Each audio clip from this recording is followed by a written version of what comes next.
Okay, today we're going to talk about how to retire in the next 5 years without selling your Bitcoin.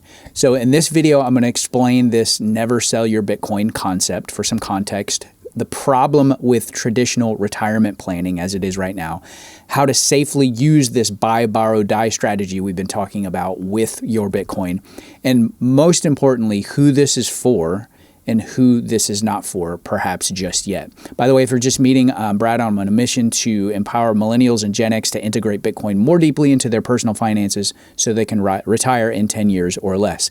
So let's talk about this traditional broken approach first. The conventional retirement mindset, and this is what most people follow, and this is probably you if you're watching this. You work for 40 years, you save maybe 5 to 10% of your income in your 401k or your Roth IRA, and then you retire on a 4% safe withdrawal rate. Okay, the assumptions that are sort of baked into this model is that, the markets are going to stay stable and they're going to deliver predictable returns, which may or may not happen. Also, an assumption of this is that your living expenses are miraculously somehow going to drop after you stop working. Highly unlikely, right?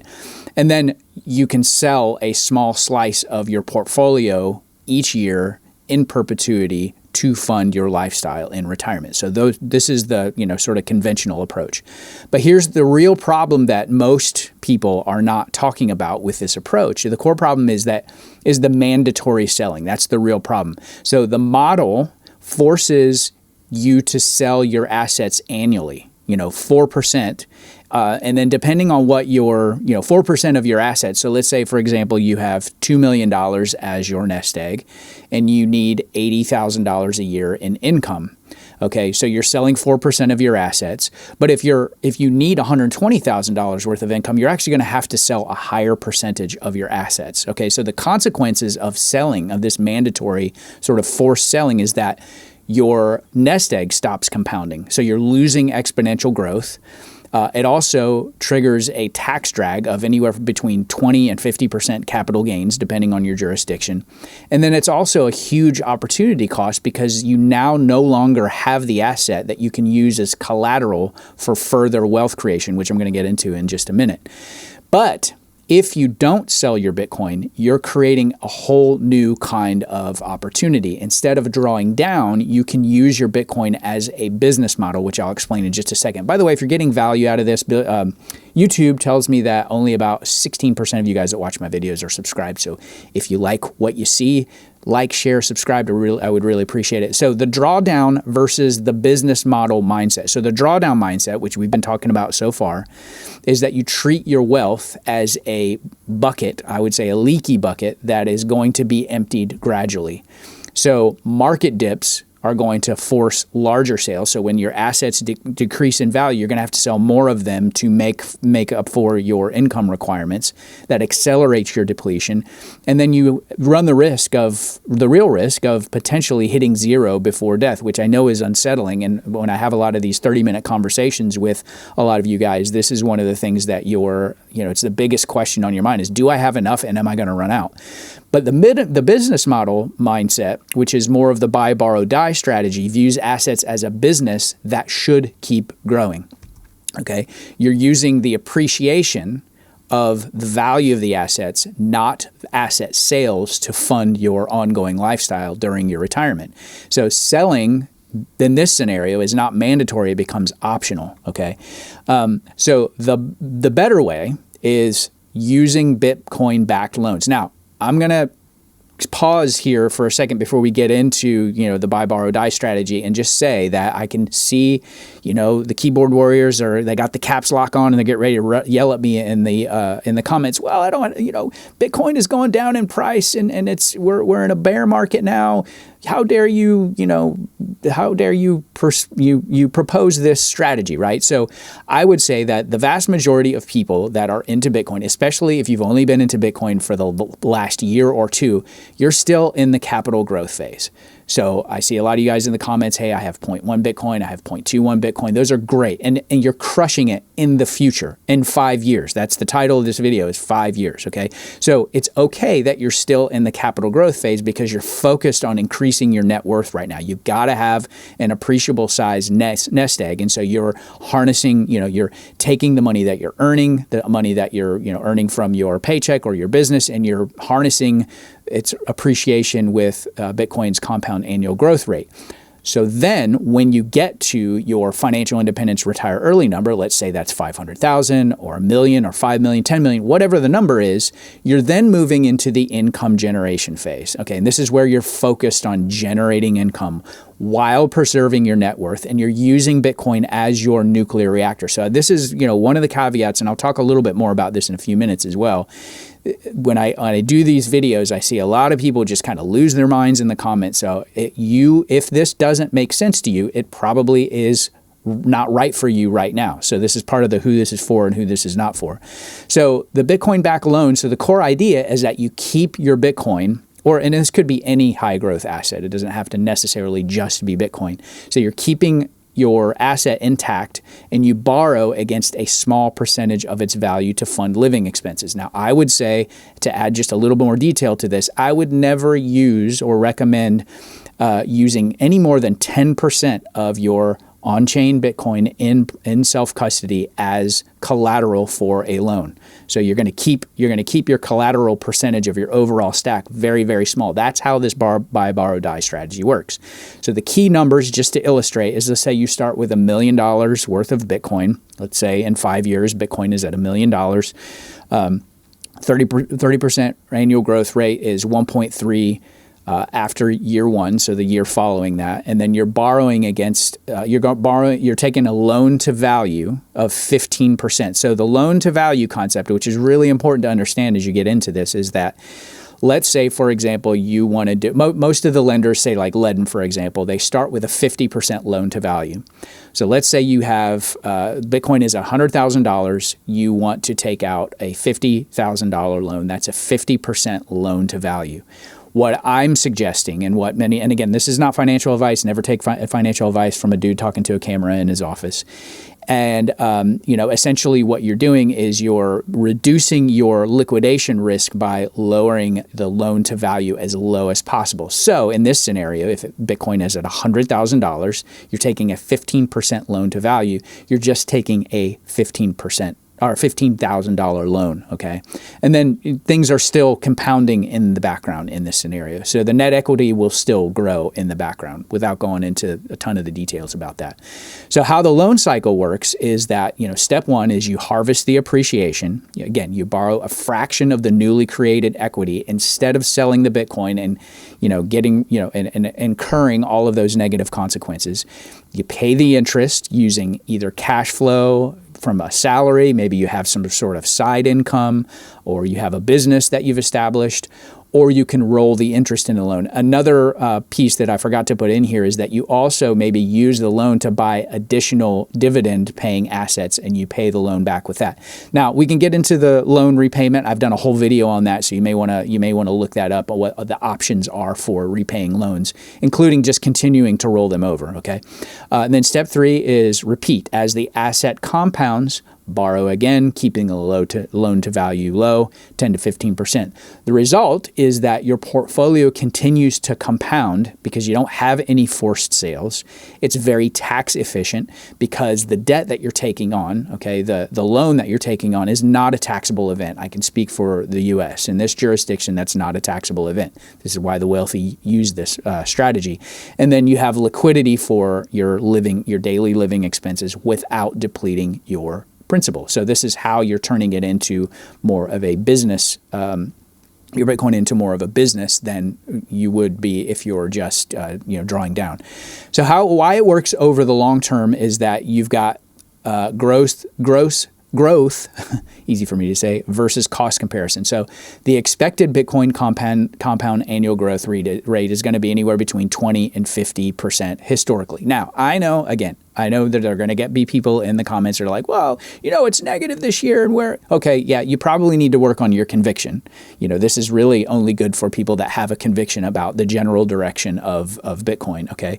The typical loan rates are on the high side right now, but I suspect in the future, within the next 5 years, those will come down as the industry grows and develops and there are more options.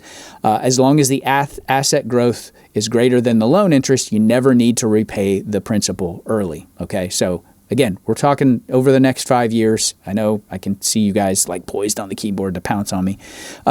Leverage improves over time. The asset value rise, the loan to value shrinks, more borrowing capacity with the same risk profile. The debt service becomes a smaller percentage of your overall wealth. So this is how the wealthy, the uber wealthy, use this buy, borrow, die strategy. And again, I wanted to come back to this concept.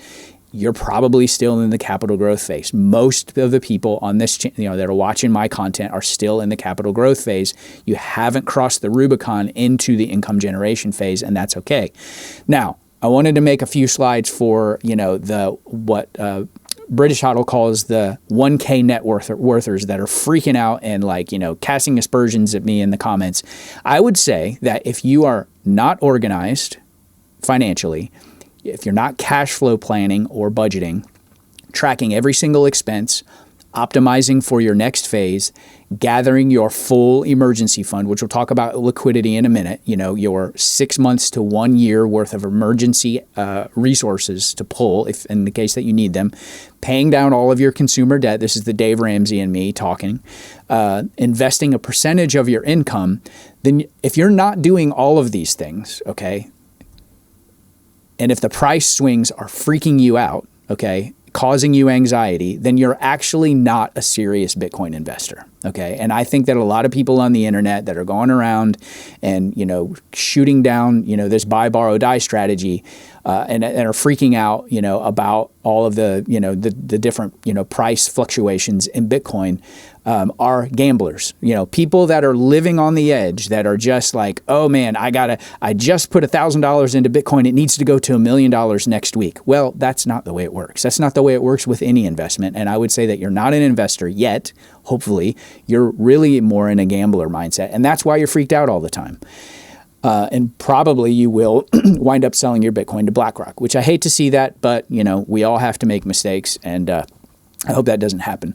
So what a serious investor looks like, and I would say that all of the people that have booked 30-minute calls with me, that I've done private coaching with zero exceptions. You can look at, I would recommend going to read Thomas Stanley's The Millionaire Next Door or Morgan Housel's The Psychology of Money. These are the people that have accumulated wealth because they have abided by all of this stuff. Organizing their finances, cash flow planning, tracking every expense, optimizing for the next phase. They have plenty of cash reserves. They've paid down. They don't have consumer level debt, and they invest a percentage of their income as a matter of discipline. And so they also have 4 layers of liquidity at all times. So the 4 layers of liquidity that you really, really want to look at if you're a serious investor, if you're serious about, getting to financial independence and retiring on Bitcoin, you need to have level 1 is your operating capital. That's your monthly expenses. It's your emergency fund. I would say 6 months to 1 year, and cash or cash equivalents. It doesn't have to be cash. I know I hate cash too. It's a melting ice cube. I get it. Level 2, cash equivalents. That would be things that you can access in 7 days. Like if you have a margin call, for example, and you do have to manage your margin, and we'll get into more of that, in future content. But this could be a money market account, short-term treasuries, Stretch, which is really kind of replacing the money market account. Level 3 would be assets that I can get liquidity against in either weeks or months. So this could be a HELOC, home equity line of credit, stock in my brokerage account that I could take margin against, Bitcoin that I can margin against. And then the 4th level of liquidity is the least liquid, and that would be real estate, land, life insurance, things of that nature. So with all of this, it's important to have a risk mitigation mindset in place. So I've covered, the 4 levels of liquidity as a risk mitigation mindset, okay? You got to think about market volatility. Bitcoin is an incredibly volatile asset. We all know that. I hear it all the time. I get it. Even Bitcoin can swing. Keep a low loan to value and maintain cash reserves. Again, going back to the 4 levels of liquidity. Interest rates can change, so you want to shop for the lowest cost lenders. And again, I think that those will be coming down over the next 5 years, and consider fixed rate options. I haven't seen any adjustable rate options, but I would run from those. I wouldn't even consider those personally. Also, keep an eye on regulatory risk. I'm sure, you know, all of myself and all of your favorite content creators are keeping an eye on what's going on in the regulatory environment. Stay updated on regulations and use reputable custodians, which I'll be putting out a video about, you know, who I think is reputable and all of that here pretty soon. Personal risk. Ensure you have insurance, health insurance, disability insurance, so you don't need to tap into the loan for any emergencies. This is just for, you know, living expenses. This quote really speaks to what I was talking about a few minutes ago. People that are just living on the edge, and everything that they're doing financially is like, it's got to work, you know. So many bets failed not because they were wrong, but because they were mostly right in a situation that required things to be exactly right. You don't want to ever put yourself in that position. So this buy, borrow, die strategy, borrowing against your Bitcoin, is not for everyone. And I would say even more explicitly, it's not for everyone right now. Those of you guys that are sitting on 0.1, 0.21, in the next 5 years, I would argue that this is going to be amazing for you because you've already crushed it. You've just got to figure out what to do with yourself in the meantime. So I'm curious, what do you guys think? What is your opinion of this buy, borrow, die strategy, borrowing against your Bitcoin? Is this something that you would even consider? And how soon would you? Do you think that you'll reach your financial independence, retire early number, you know, in the next 5 years? Also, a lot of you guys don't know that I do also have a 3-sentence, about 3 times a week micro newsletter aimed at millennials and Gen X who are trying to incorporate Bitcoin more deeply into their personal finances to reach financial independence in 10 years or less. It's just 3 sentences, 0 fluff, all actionable stuff. Link is in the video description below for that. We also go live once a week on Thursday. We talk about all the things Bitcoin personal finance, Bitcoin as high yield savings, our latest experiments, including Bitcoin-backed loans and all of the things. And if you have questions, it's a great place to show up.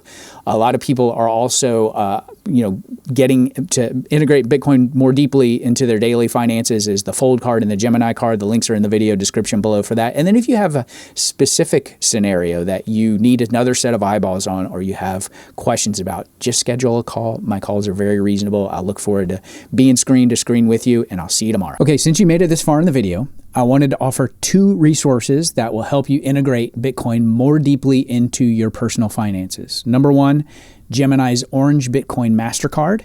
You can earn up to 4% Bitcoin on everyday purchases like gas, dining, groceries, retail purchases.